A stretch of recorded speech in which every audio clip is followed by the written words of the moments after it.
Bienvenue au balado Vivre de la Fondation Vivere. Grâce à nos partenaires Nous TV, on peut être avec vous 2 fois par mois. Merci d'être là. Aujourd'hui, on va avoir une rencontre qui est un peu différente. Aujourd'hui, on parle à une coach des relations interpersonnelles. C'est une spécialiste certifiée en PNL. Donc, elle aide à démocratiser un peu toutes les émotions qui ressortent dues à nos traumas et tout ça, et nous aide à comprendre notre cheminement. Aussi, on va parler des personnalités toxiques et le fameux terme pervers narcissique. Alors, j'espère que ce balado vous sera d'une grande aide. Ça a été une heure, ma foi, très enrichissante pour moi. Alors, bonne écoute.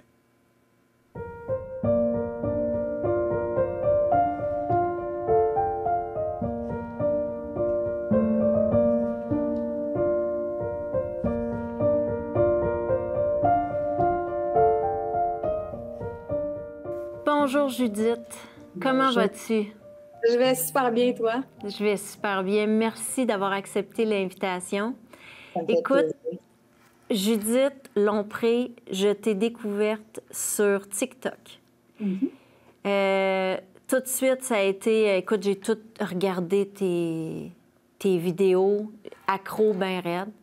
Je trouve ça tellement rafraîchissant, puis de la façon que tu en parles, de la façon que tu expliques, je trouve que tu le vulgarises très, très bien. Puis aujourd'hui, ben nos téléspectatrices, téléspectateurs vont avoir la chance de te connaître un peu. Alors, j'aimerais que tu m'expliques qui es-tu, qu'est-ce que tu fais? OK. Bien, qui je suis? Je suis une femme, une mère, une sœur, etc. Une coach aussi, évidemment. J'ai beaucoup de chapeaux. Ça reste que j'ai commencé à faire de la PNL, la programmation neurolinguistique, parce que mes enfants, mes 2 filles, se sont fait agresser par un pédophile qui se cachait dans une piste cyclable. Moi, je commence rough, hein? Je commence vraiment rough. C'est parfait. Je commence par le début. Exact.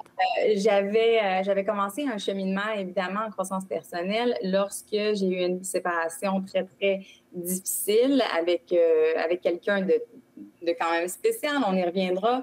Mais tout ça pour dire que quand les filles ont eu cette agression-là, je me suis tournée vers les meilleurs spécialistes qu'il y avait en ville. En tant que maman, on essaie de tout mettre en place et mobiliser tout le monde pour aider nos enfants.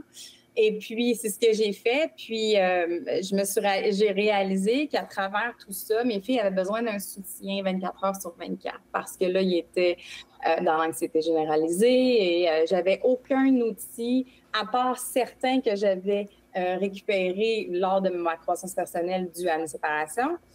Puis, j'ai décidé de retourner à l'école pour aller me former pour aider mes enfants. Oh, wow. Qui m'a aidé énormément. J'ai aidé avec mes outils, avec ma manière de communiquer, avec ma manière de voir les choses, évidemment, qui a aidé mes enfants, qui m'a aidé en retour. Et maintenant, j'aide mes clients et mes clientes à se retrouver, à trouver le meilleur chemin du rétablissement, évidemment, d'aider les personnes à trouver les ressources à l'intérieur d'eux pour sortir des situations X, Y, Z, parce qu'il y a il y a un gros éventail de qu'est-ce qu'on peut m'arriver dans mon cabinet, mais ça reste que, c'est ça, la PNL, ça a complètement, totalement changé ma vie. Puis maintenant, ben, j'aide les hommes et les femmes à se redécouvrir et avoir une meilleure relation avec eux-mêmes pour ensuite avoir une meilleure relation avec les autres. Alors, voilà. Oui, parce que tout part de là, en fait. Hein? Tout part de soi. Quand on le comprend, ça a l'air super simple quand on le dit comme ça, mais que d'années de travail avant de comprendre que tout part de soi, même si c'est difficile des fois de se l'admettre. Mais la PNL, en fait, pour les gens qui n'ont jamais entendu le terme, ça peut ressembler à quoi? Moi, je vais dans ton bureau, je te dis que j'ai un traumatisme dû à mon enfance.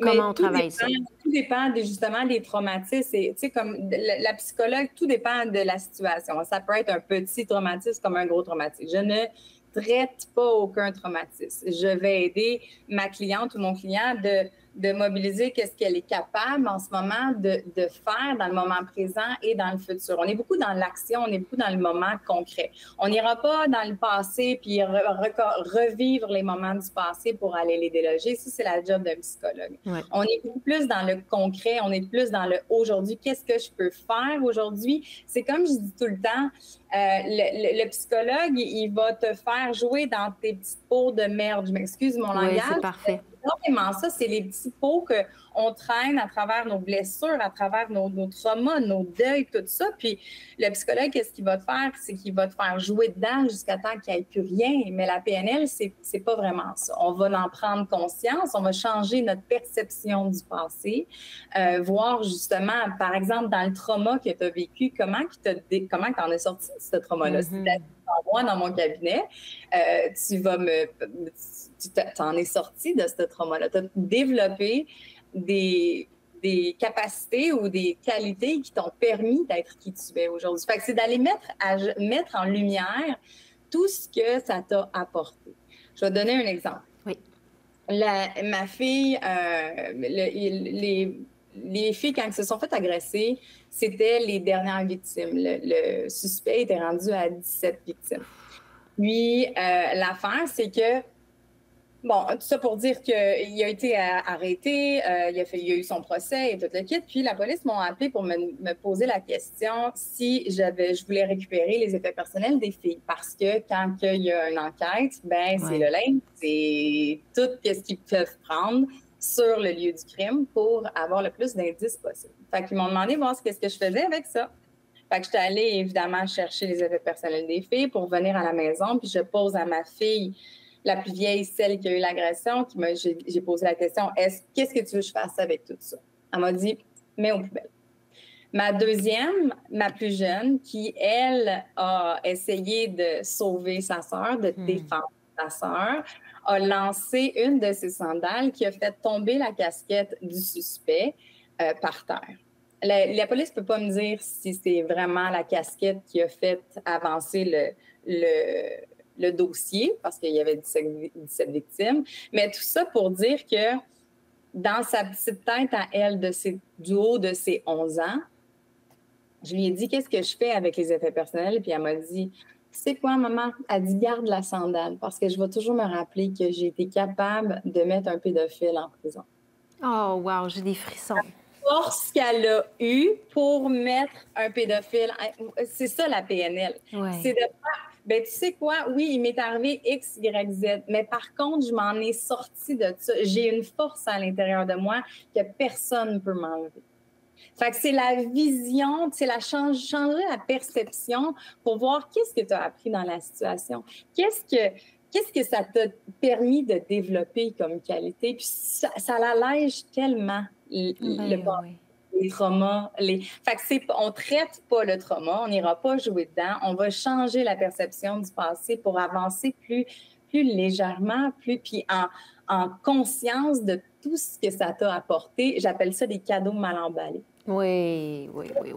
Des fois, on a des événements dans notre vie qui font que, on sort de cette situation-là souvent beaucoup plus forte, beaucoup plus équipée en tant que femme, que personne, voilà.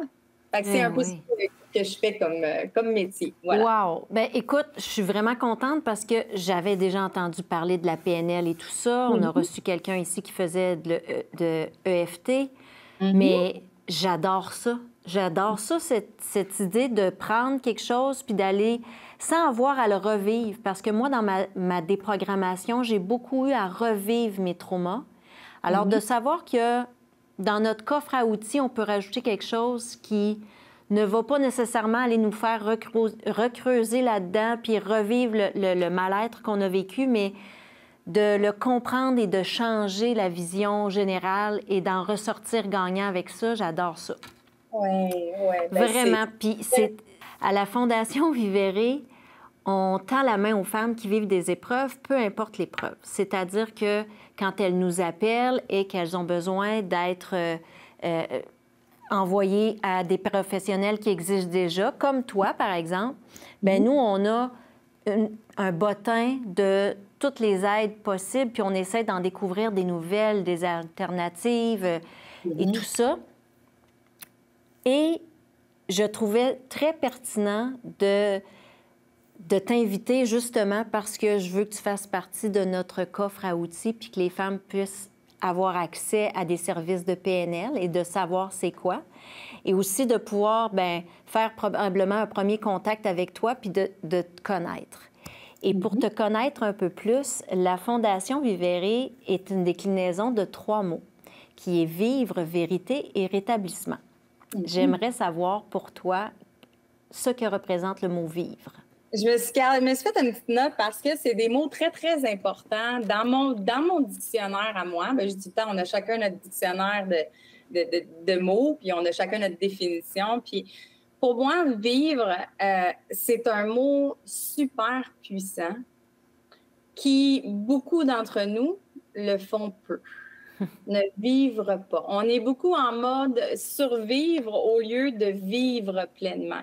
Puis l'affaire, c'est que c'est donné à tout le monde la vie, en voulant dire tout le monde qui est sur la Terre en ce moment, qui a eu la lumière verte, comme je dis tout le temps, on a ce cadeau-là, mais l'affaire, c'est que on le prend comme, comment je peux dire ça, pour acquis, que la vie nous est due, qu'on doit survivre. Mais vivre pleinement, c'est vraiment être en harmonie, je dirais, avec ses croyances, avec ses valeurs, avec qui nous sommes. Puis d'à partir de là, quand on vit selon nous et non selon les autres, c'est là qu'on vit notre pleine liberté et qu'on vit pleinement. Quand on est en harmonie avec notre être, avec notre cœur, avec notre âme, avec tout ce que j'appelle ça en harmonie, en cohérence avec qui nous sommes. Je pense que c'est vraiment ça, vivre. Selon, puis là on va y arriver, là, selon sa vérité, évidemment. Évidemment. Donc, si on poursuit avec vérité. Ah, la vérité. Pour moi, c'est encore là un mot très, très puissant qui finit toujours par faire surface, la vérité. La vérité va toujours prôner, je pense que j'ai même un livre là-dessus, c'est le pouvoir contre la force. Le pouvoir, c'est la vérité. La force, c'est le contrôle, c'est le pouvoir de l'humain qui fait que, je veux dire, la force de l'humain, l'affaire, c'est que la vérité finit toujours par sortir, elle finit toujours par percer. C'est dans la nature, la vérité. Puis en même temps, je veux juste amener une nuance là-dedans parce que chacun a sa vérité. Absolument. Chacun a sa vérité de qu'est-ce qu'il vit. Puis c'est pas de faire douter l'autre ou c'est pas de douter de sa vérité. Puis quand on est en accord que chacun a sa vérité, à travers ses bagages, à travers qu'est-ce qu'il a vécu, à travers ses croyances, à travers son éducation, on peut être en paix avec ça, puis on peut être en accord qu'on est en désaccord, puis chacun a sa vérité là-dedans. Mais faut pas brimer la sienne parce que quelqu'un d'autre va nous apporter sa vérité. Absolument. La nuance là-dedans, tu sais, c'est très important de savoir que la vérité va finir toujours par se savoir, finir par sortir, mais ça reste que ta vérité n'a pas à être teintée par la vérité des autres. Exactement. Ça, c'est... Puis on va en parler dans les personnalités toxiques et tout ça, mais c'est souvent le nerf de la guerre. C'est souvent quand tu commences à être jugé dans ta vérité ou contredit ou rabaissé. C'est là que, dans le fond, tout fout le camp. Dans le sens que quand tu n'es plus ancré avec ta vérité, c'est là que le vent, il souffle puis que tu es plus stable. Exactement. De là, de vivre en harmonie avec qui nous sommes et notre vérité pour avoir, comme tu as dit, les pieds ancrés dans le sol. Puis non, je me tiens parce que c'est facile de se faire dérouter par des beaux parleurs, des beaux manipulateurs, des personnes toxiques qui ont fait ça toute leur vie, parce que ça marche. Fait que, tu sais, on va y revenir. On va y revenir. Et pour terminer, le mot rétablissement. Ah, le rétablissement, c'est le processus dans mon livre à moi, le processus de la reconstruction de sa vérité. Ayant justement eu cette vérité-là qui s'est complètement démolie dans ma vie à plusieurs reprises, puis on y reviendra aussi, de mon parcours, mais tout ça pour dire que le rétablissement, c'est justement c'est de s'ancrer chaque jour dans sa vérité, dans qui nous sommes, en être en harmonie avec sa vérité. Ça a tout un lien. Le rétablissement, c'est le processus, dans le fond, c'est le pas qu'on fait chaque jour, un jour à la fois, qui fait qu'on finit par se reconstruire, qu'on finit par se rebâtir, pas juste de sa vérité, mais aussi de son estime personnelle et de sa conscience pour vivre pleinement. Fait que c'est le processus qui... Puis c'est un processus de chaque jour pour toute la vie, en fait. Là. Toute la vie. Il faut toujours se stabiliser parce que c'est ça, la vie. Il nous arrive des petits trucs qui... ça nous arrive à chacune, puis je pense... Les femmes, sûrement les hommes beaucoup, mais les femmes, on a souvent, comme on est très empathique, on a souvent le penchant de s'effacer, d'effacer notre vérité pour rentrer la vérité de l'autre parce qu'on comprend donc ce qu'il vit. Puis on veut se mettre caméléon avec ça un peu. Totalement. Totalement. Puis ça fait que souvent, ben la femme, puis tu sais, c'est dans l'instinct de la femme aussi de vouloir plaire, hein? C'est dans la féminité de vouloir plaire. Fait que dans le fond, souvent, ben on va essayer de vouloir plaire à une personne qui va justement en prendre avantage de tout ça. Puis on va tomber dans notre générosité, puis dans notre empathie, puis justement pour vouloir plaire, mais en même temps, c'est là que justement ça devient un couteau à double tranchant. Autant que la générosité, c'est une super de belle qualité, mais en même temps, ben ça peut être une très belle porte d'entrée pour les manipulateurs ou les personnalités toxiques de venir nous manipuler et tirer nos ficelles. Fait que c'est tellement... Je lève la main. Je travaille là-dessus. Oui. C'est un travail quotidien, mais... Et là, si on peut rentrer dans le vif du sujet, explique-nous les personnalités types. Bon, on va les survoler, puis je veux vraiment, pour que tout le monde qui écoute, je ne suis pas une psychologue, je ne suis pas ici pour diagnostiquer qui que ce soit ou mettre des étiquettes, ou même vous autres, vous n'avez pas à mettre des étiquettes. On le disait juste avant de rentrer en ondes, on disait que le mot PN, pervers narcissique, est envoyé ici et là. Ça reste qu'on peut reconnaître certains traits de personnalité, tu sais, comme on peut voir justement la manipulation, d'essayer de manipuler la personne, de ne pas prendre sa responsabilité, d'aller tout le temps revirer la situation pour que ça soit toi. Mettons, justement, ça m'est déjà arrivé.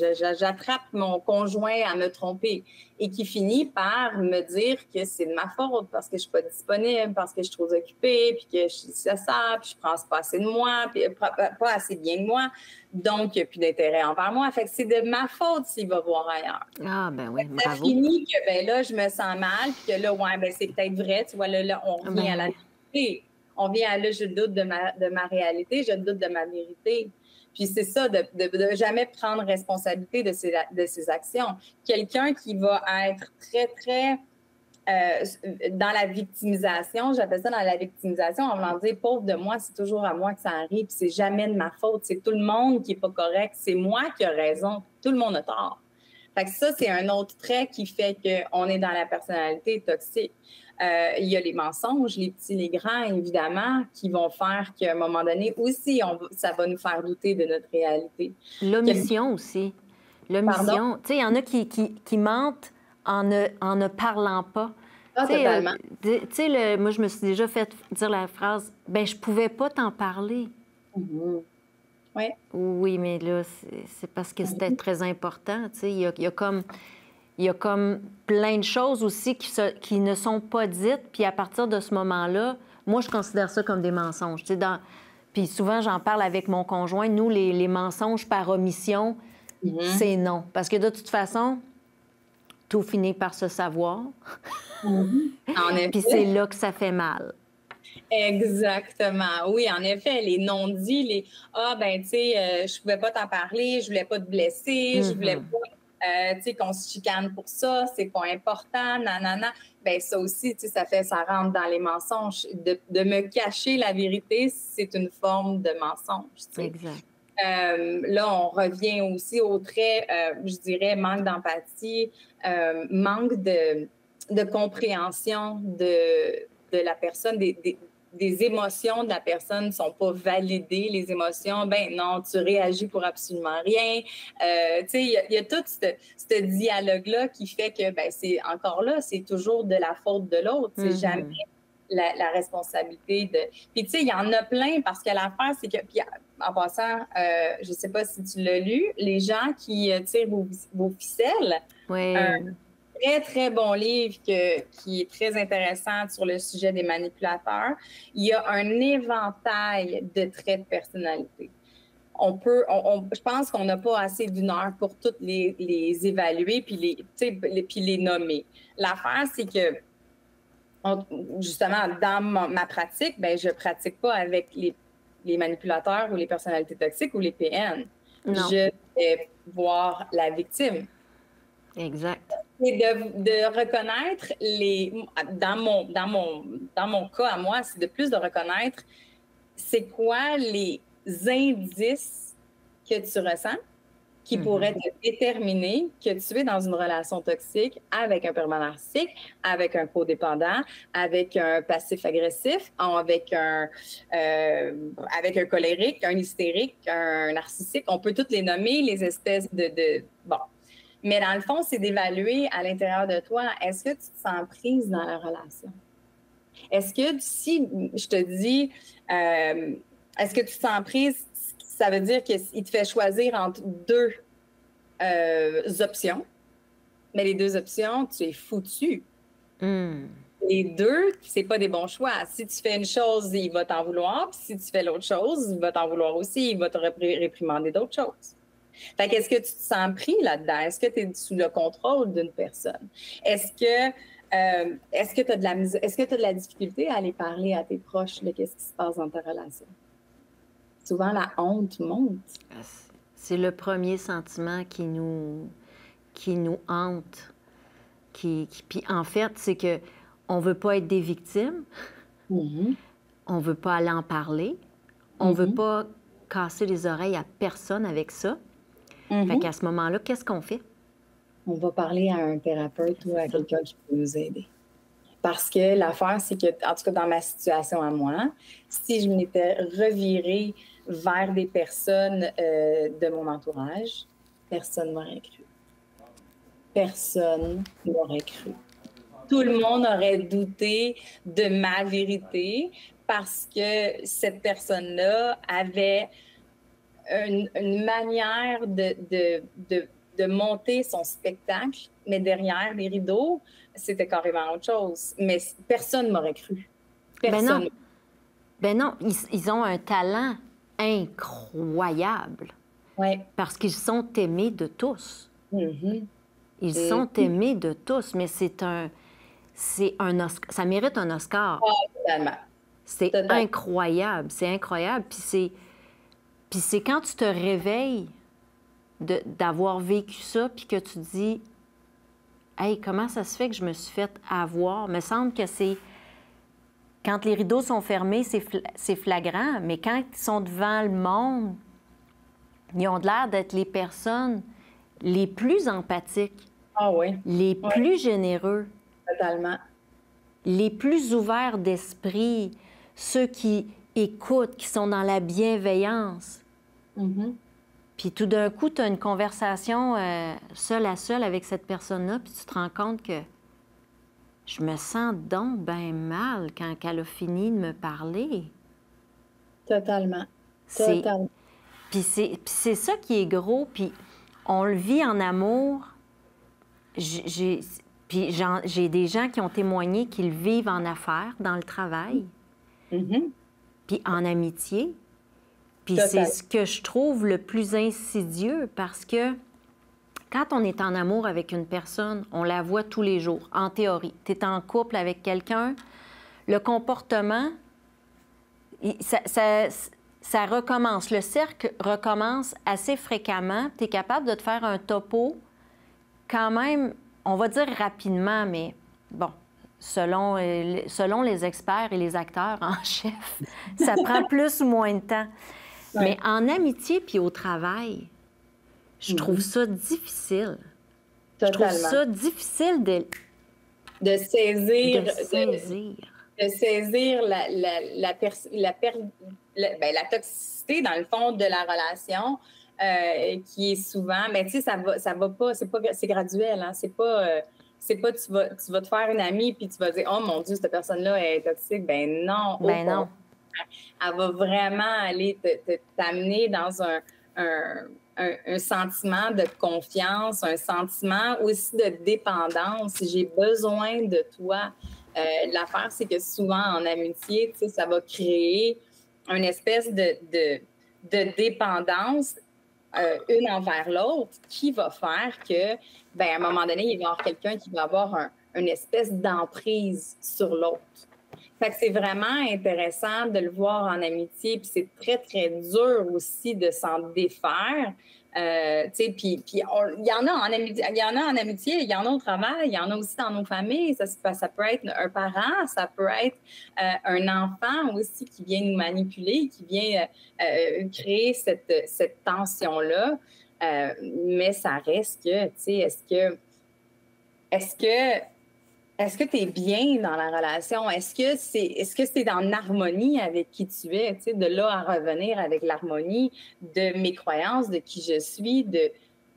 Tu sais, voilà. Fait que l'amitié, puis au travail, d'aller... la toxicité, puis de se faire manipuler, c'est toute une autre chose, mais ça reste que c'est tellement présent aujourd'hui de manipuler. Puis c'est drôle, je parlais de ça avec une de mes clientes, puis on disait que on parlait de les enfants rois, les enfants qui sont rendus un peu plus grands, là. Puis on le voit un petit peu plus, là, justement, les enfants rois de à peu près 15-20 ans, à peu près, que là, ils sont grandis en, justement, jamais prendre de responsabilité.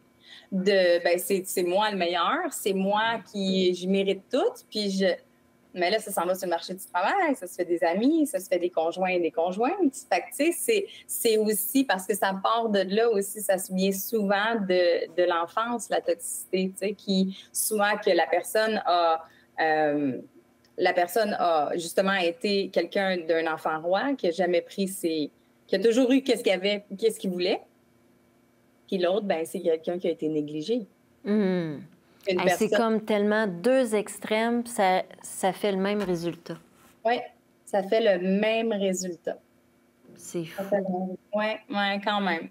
Fait que, tu sais, de revenir à est-ce que tu marches sur des œufs avec ton boss ou avec ta copine que tu sais pas trop quoi dire pour pas la froisser, ou est-ce que tu as de la difficulté à t'exprimer dans cette relation-là? Tu sais, si oui, bien là, il y a peut-être des questions à se poser vis-à-vis la sainteté de cette relation-là, tu sais, que ça soit amical ou que ça soit au travail. Est-ce que tes besoins sont respectés? Est-ce que tu es capable de t'exprimer? Est-ce que tu es obligé de ravaler pour faire le bonheur? Est-ce que tu as l'impression que, justement, tu as le bonheur de cette personne-là entre les mains? Est-ce qu'elle est dépendante de tout, tu sais, de là où la oui. Aussi, tu sais? Ah oui, puis... Au téléphone, là, je ne serai pas de bonne humeur, puis j'ai besoin de toi, puis je vis des moments difficiles, puis, tu sais, mais là, en même temps, ça ne peut pas être juste une personne. Non, c'est ça, parce que tu réponds pas au texto ou là, tout d'un coup, il y a les limites qui doivent être respectées, mais c'est toujours dans le sens de l'autre. Hein?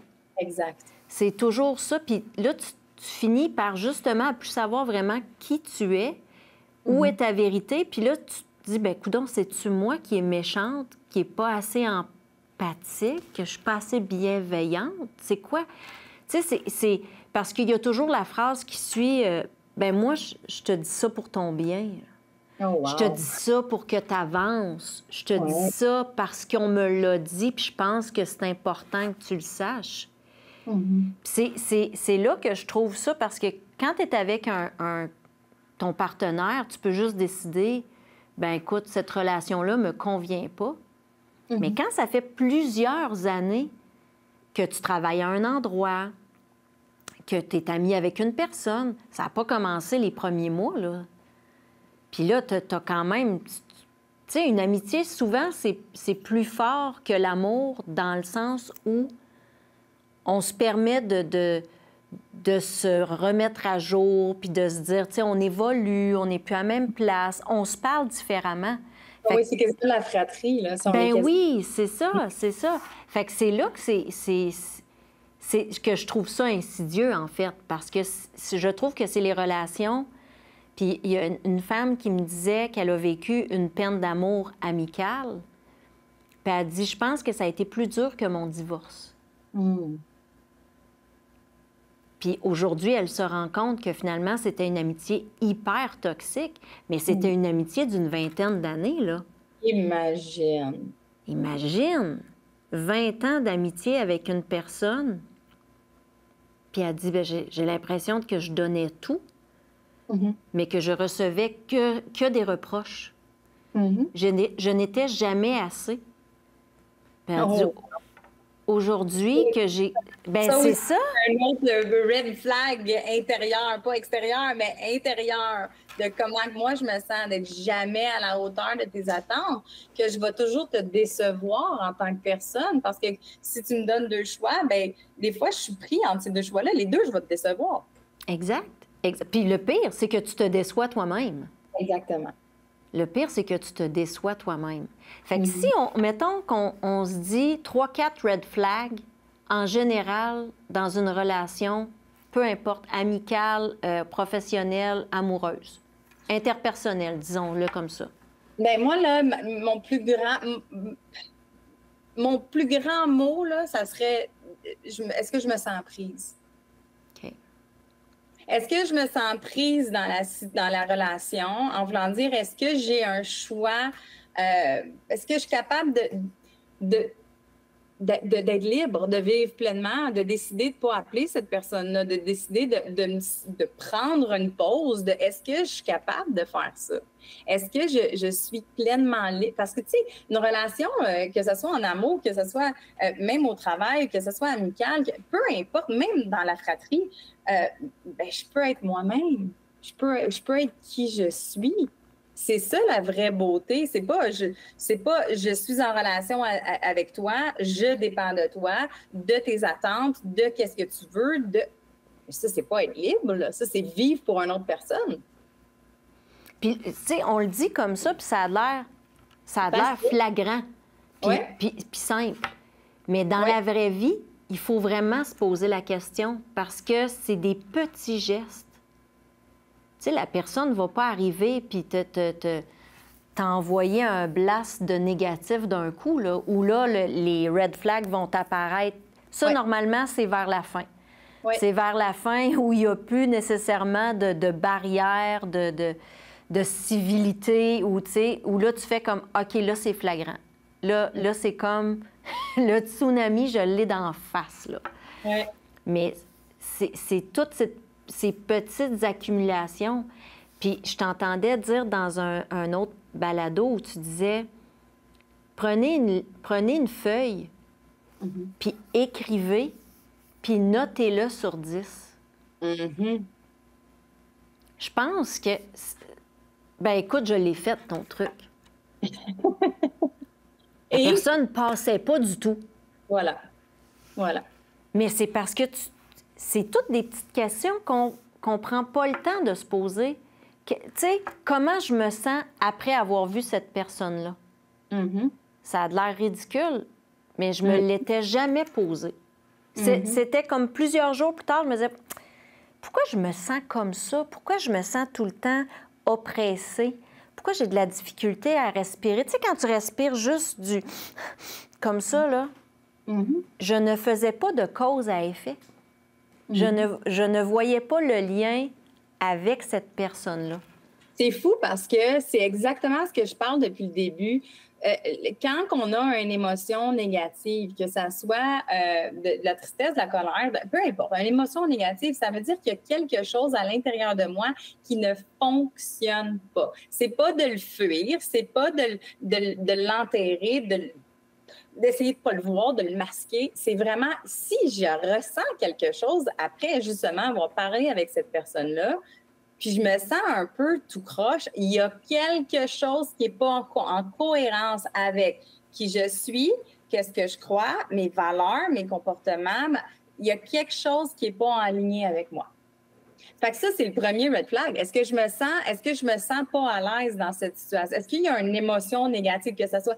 C'est un inconfort. C'est un inconfort parce que des fois, c'est dur de le nommer, c'est quoi l'émotion qui est présente à l'intérieur de toi.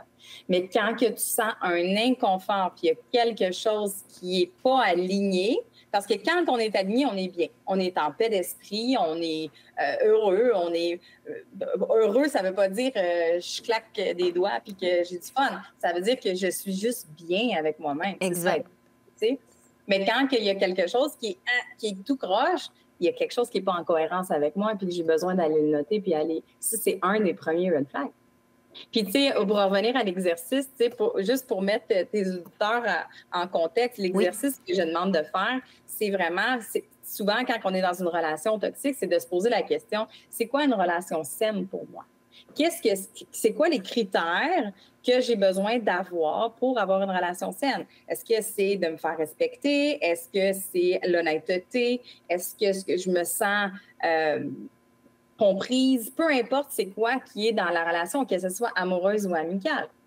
Puis ensuite de ça, c'est de noter sur 10 parce que tu peux dire ah ben oui, mais il me respecte, il m'a respecté hier, mais il y a 2 semaines, il m'a pas respecté. Fait que c'est dur à évaluer, oui ou non.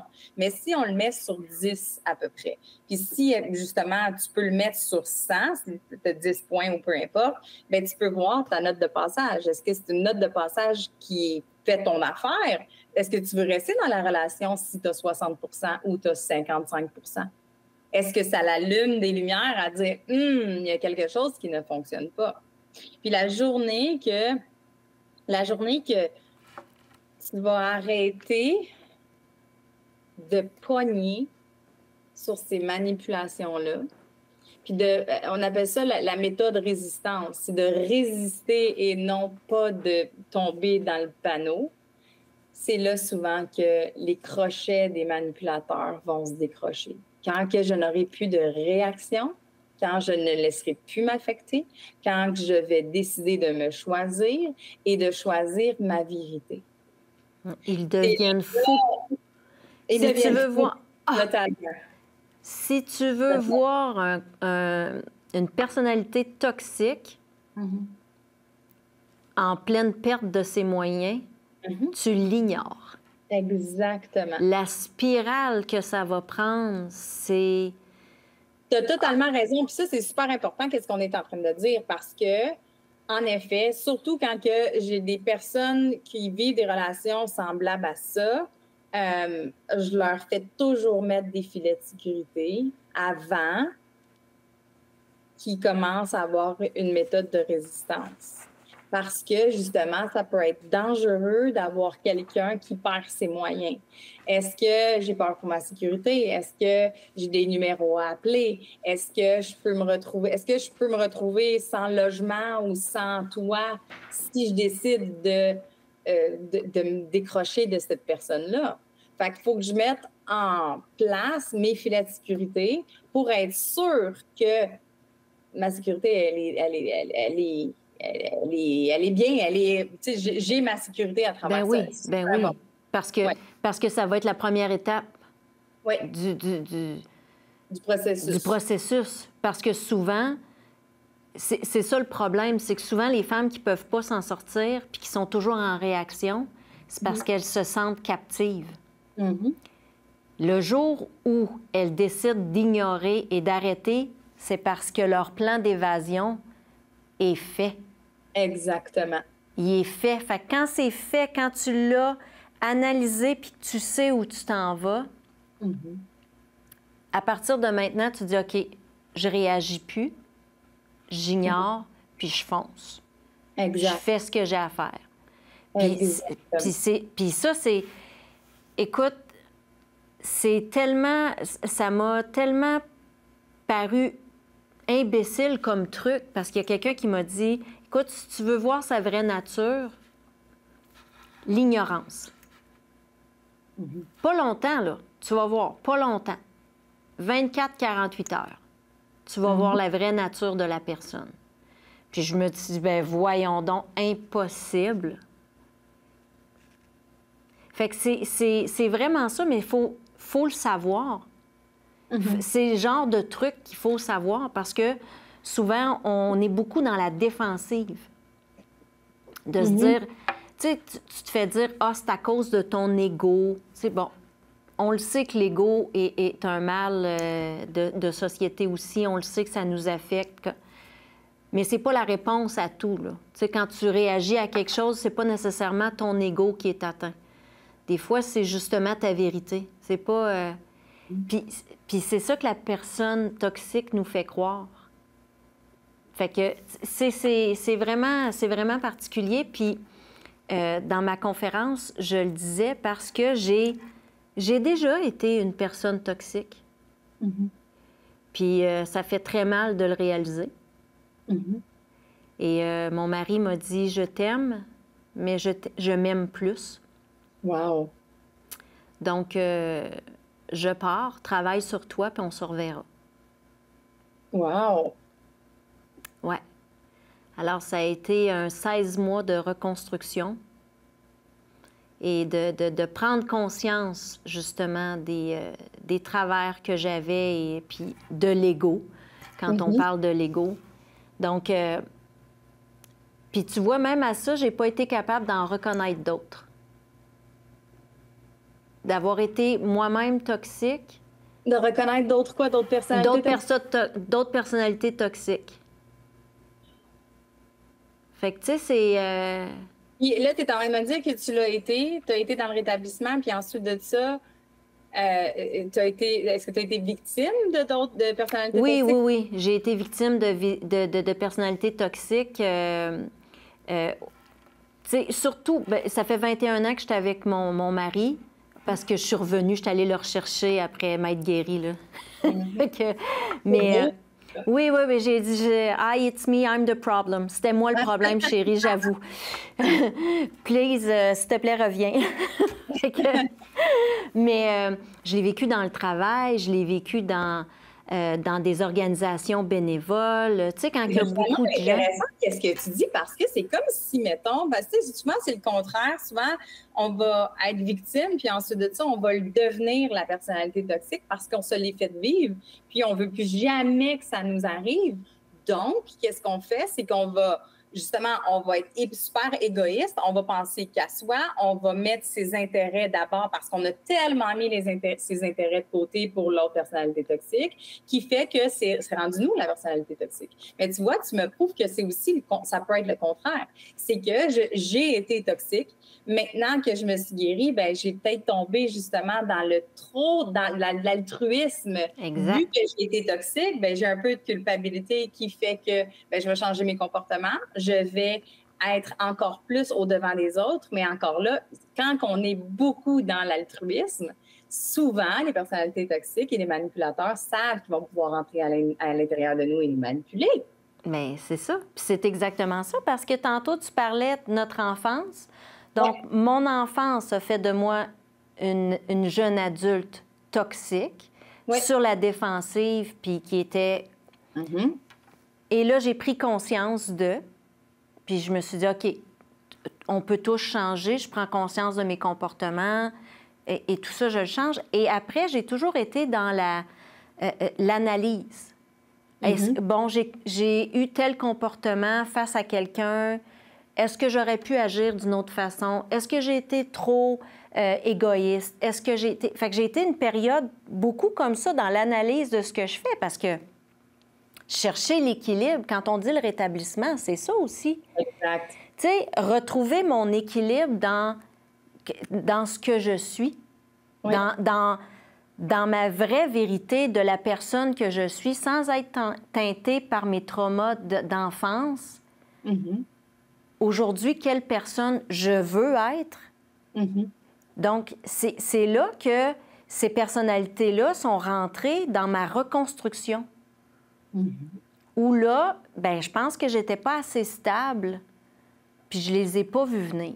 Ouais, Parce que exact. j'étais dans la compréhension et dans la nouvelle moi qui écoute et qui est bienveillante. Ouais. Et là, je me disais, ben voyons donc. Et là est venue la honte de dire, je me suis fait avoir, d'avoir tout donné, d'avoir... Fait que là, c'est l'équilibre. Puis Ah, mon mari me répète tout le temps, Stéphanie, on apprend. C'est correct, c'est un apprentissage. Maintenant, tu sais. Oui, totalement. Puis, tu sais, l'ego, là, pour revenir à l'ego, j'ai aussi dans mes formations, on explique que l'ego, tu sais, c'est pas nécessairement bon, mais en même temps, on en a besoin de notre ego parce que justement, si on n'est pas un peu sur la défensive et on prend pas, on n'est pas égoïsme sainement, puis je vais y revenir, je veux vraiment faire une explication là-dessus.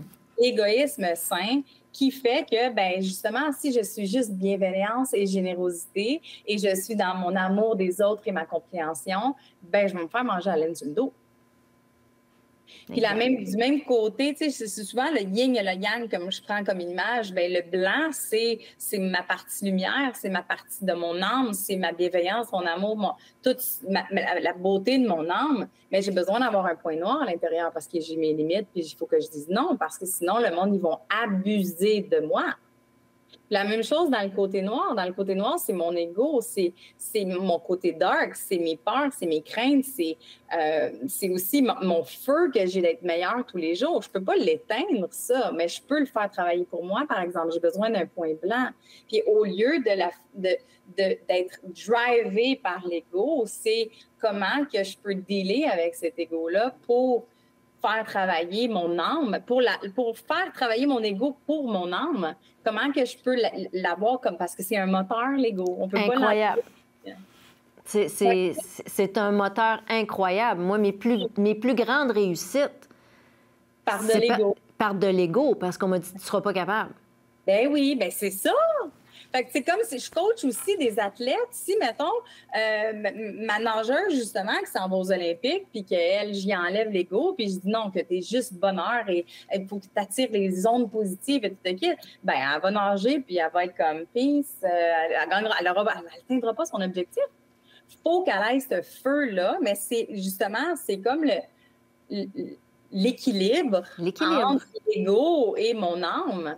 C'est le point entre les deux qui fait que là, je suis ancrée, mais j'ai besoin des deux. Ben oui. J'ai besoin des deux, mais j'ai aussi besoin de leur côté positif puis qu'ils puissent s'entendre. Ça aussi, c'est une technique en PNL que j'adore faire, les polarités. On est tout le monde en polarité. On a tout notre saboteur puis on a notre bon côté, mais quand on les fait travailler ensemble au lieu de les mettre en confrontation, ben là, on peut avancer, on peut négocier, on peut compromettre, on peut faire un paquet d'affaires avec notre ego. Je sais que tu veux le bien pour moi en essayant je dis n'importe quoi, mais monter mes peurs, probablement tu veux me protéger. Mais est-ce qu'il y a une manière plus efficace d'arriver à me protéger sans m'empêcher de vivre une relation ou un nouvel emploi ou peu importe? Exact. Fait que mon ego, elle va venir me dire un message, mais en même temps, est-ce que je suis pas obligée de la laisser m'envahir? Je peux dealer avec mon ego, tu sais? Fait que c'est le... Ouais, l'ego, je l'aime. Bien, moi, comme je t'ai dit, ça a été mes plus grandes réussites. Oui. Ça a été mes plus grandes réussites parce que on part de là. On part du fait qu'on se fait dire qu'on ne sera pas capable ou qu'on est sous-estimé, puis c'est notre moteur. Totalement. C'est notre moteur. Et c'est ce que je pense qui fait une personne qui est si belle, c'est qu'il est équilibré dans toutes ses ombres et ses lumières. Oui. Et là où on va dans des personnalités toxiques, c'est que visiblement, il y a une ombre qui a pris trop de place. Totalement. Totalement, cette ombre-là devient... cet ego-là va devenir mon moteur pour mes propres intérêts. Ça va être vraiment ça. Est-ce que l'autre personne a mes intérêts à cœur? Est-ce que c'est simplement pour lui que je fais ça, ou elle, elle fait ça ou il fait ça? Fait que, tu sais, c'est encore là, ça reste que c'est de l'ego, mais surdimensionné, tu sais, qui ne va pas prendre mes intérêts, qui va prendre que ses intérêts pour lui, pour faire avancer son projet ou peu importe, tu sais. Puis les personnes qui font de la projection, oh là là, tu les qualifierais comme dans quel secteur, ceux-là? ceux-là? C'est monsieur et madame tout le monde. On fait beaucoup de projections. Beaucoup de projections. Puis l'affaire, c'est que la beauté dans tout ça, c'est que quand on réalise que tout le monde en fait, là, on commence à prendre sa place. Je sais pas comment dire ça, là, mais si je te donne un exemple. Je viens de me fiancer. Si je dis à ma chum de fille qui est en train de vivre un divorce atroce en ce moment, qui est dans ses traumas, qui a vécu, en tout cas, l'enfer. Puis j'ai mon autre chum de fille qui, elle, vit un mariage fabuleux. C'est le père de ses enfants. Ils ont une super de belle complicité. Ils ont un beau partage. La réaction de mes deux chums ne seront pas pareilles, hein? Il y en a une qui va me dire « Fais attention, prépare-toi, fais des prenups, tu sais, tu devrais te checker, puis tu sais, il est fan avec toi, puis tu sais, prépare-toi en cas que. » Puis j'en ai une autre qui va tellement être contente, puis qui va regarder les bouquets de fleurs avec moi, puis les robes de mariée. Ben oui. Mais l'affaire, c'est que ça n'a pas rapport avec ma relation avec moi. Ça a rapport avec qu'est-ce qu'eux sont en train de vivre ou qu'est-ce qu'eux vivent dans leur quotidien. Et c'est là que ça prend tout son sens quand on se dit « OK, ça ne m'appartient pas ». Exactement. Ça, il faut savoir le faire. Je pense que c'est vraiment important que quand tu es en conversation avec des personnes qui t'entourent, il faut vraiment, quand tu termines, tu dis « OK, ce qui m'a répondu, ça me parle de lui et ça ne parle pas nécessairement de moi. Oui. Ça lui appartient. » Totalement. Totalement. Puis c'est vraiment de se détacher de l'opinion des autres. Ben oui, mais si, par exemple, tout le monde vient me voir puis ils ont tous la même opinion, bien là, j'ai peut-être besoin d'aller vérifier à l'intérieur de moi. Mais si j'ai quelque chose il y a quelqu'un qui va me donner son opinion, un autre exemple, une fille qui se met en bikini sur les réseaux sociaux. Il y en a dans les commentaires qui vont dire « Wow, t'es vraiment belle, t'es vraiment rayonnante, t'as l'air en santé, ça te fait bien, ce bikini-là. » Peu importe. Puis il y en a d'autres qui vont dire « Ben là, elle fait juste ça pour attirer l'attention. » Mais dans le fond, la personne qui a posté la photo, on ne sait pas c'était quoi son intention. Les commentaires vont projeter leur vision de la chose. Ça n'a rien à voir avec la ben non, c'est ça, exactement. Puis ça, c'est la merveille des réseaux sociaux. C'est que là, tu peux voir une panoplie de personnes réagir de façon complètement à l'opposé l'une de l'autre avec un même sujet. Ouais. C'est fascinant de voir ça. Puis c'est triste parce qu'aujourd'hui, je pense que notre jeunesse, tous les adolescents et tout ça mettent beaucoup trop d'emphase justement sur tous ces commentaires-là. Oui. Quand finalement, tu te dis... Puis le pire, c'est que j'ai entendu une grand-maman dire à sa petite fille, « Ben oui, mais si tu veux pas avoir des commentaires négatifs, va pas sur les réseaux sociaux. » Oui, ben oui. Ben oui, si tu veux pas avoir une relation toxique, embarque-toi pas avec un homme ou une femme. Exact, exact. Ben là, tu peux pas juste t'empêcher parce que justement, si tu vas t'empêcher de vivre, tu seras pas dans ta vie, tu vas survivre, tu vas être dans ta réalité que, tu sais, il faut que tu te protèges, tu vas avoir peur, puis tu vivras pas de belle expérience. Ben non, exactement. Au lieu de leur valoriser une façon de justement savoir qui elles sont, puis de savoir gérer ça, puis de savoir, elle, pourquoi qu'elle a posté cette photo-là, puis si elle s'assume. Moi, des fois, je dis des niaiseries ou je fais des niaiseries, puis là, mon mari, il me regarde, puis il dit « Tu te trouves drôle? » Ah, je dis « Je m'assume tellement. » Que ça soit le bon ou le mauvais côté, je m'assume. Ouais, Alors ouais. Mais nos adolescents n'ont pas nécessairement encore ça, puis je pense que c'est le message en tant qu'adulte qu'il faut qu'on leur qu'on leur passe tranquillement pour que, justement, ils ne deviennent pas des personnalités narcissiques ou des personnalités égoïstes ou... Tu sais, je connais pas, moi non plus, tous les types de personnalités. Je trouve ça hyper fascinant, par contre. Oui, vraiment. Je pense que j'irai lire tous les livres une fois qu'on commence à se pencher sur certains types de personnalités. Oui. C'est fascinant. Oui. Et tu sais, pour revenir, les adolescentes, c'est aussi de leur permettre d'être qui ils sont, puis simplement aussi de leur faire voir comment se détacher des commentaires des autres et de plaire, que tu peux pas plaire à tout le monde, puis que, tu sais, c'est justement de leur donner cette autonomie-là pour qu'ils puissent se détacher des commentaires des autres et d'arrêter d'essayer de plaire à tout prix. Puis ça s'applique aux adolescentes, mais à tant de femmes adultes. Ah, totalement. Totalement. Totalement. Il faut vraiment partir de qu'est-ce que nous, on peut contrôler. Les enfants, ils font pas qu'est-ce qu'on fait, ils font pas qu'est-ce qu'on dit, ils font qu'est-ce qu'on fait. Exact. La minute que je change mes comportements, puis que je me laisse pas atteindre par les comportements ou les commentaires des autres, bien là, je redeviens dans mon pouvoir, je reprends mon pouvoir. Ça veut dire que, puis là, on revient même au sujet de toxicité dans les relations, c'est que peu importe ce que tu vas dire, je sais qui je suis. Je connais ma vérité. Puis peu importe le commentaire, ça va peut-être justement t'appartenir, puis je vais peut-être justement voir qui tu es vraiment. Mais je sais qui je suis. Puis c'est d'être solide dans ses patins, c'est d'être solide dans ses bottines. Je suis une ancienne patineuse, fait que je dis tout le temps dans mes patins, qui fait que ben je vais m'assumer, puis je vais m'assurer que peu importe ce que les autres... C'est pas facile. Ça fait partie du rétablissement. Parce qu'une journée, ben peut-être que je vais peut-être trouver que les commentaires sur mes posts, ou ben il y a quelque chose qui va venir m'affecter. On est humain, on est humaine. Puis ça va peut-être venir rechercher quelque chose qu'on a vécu à l'époque, un commentaire qu'on a eu dans le cours d'école qui nous a affectés à l'époque. Puis là, on va se dire, ben voyons, pourquoi que ça m'affecte autant aujourd'hui?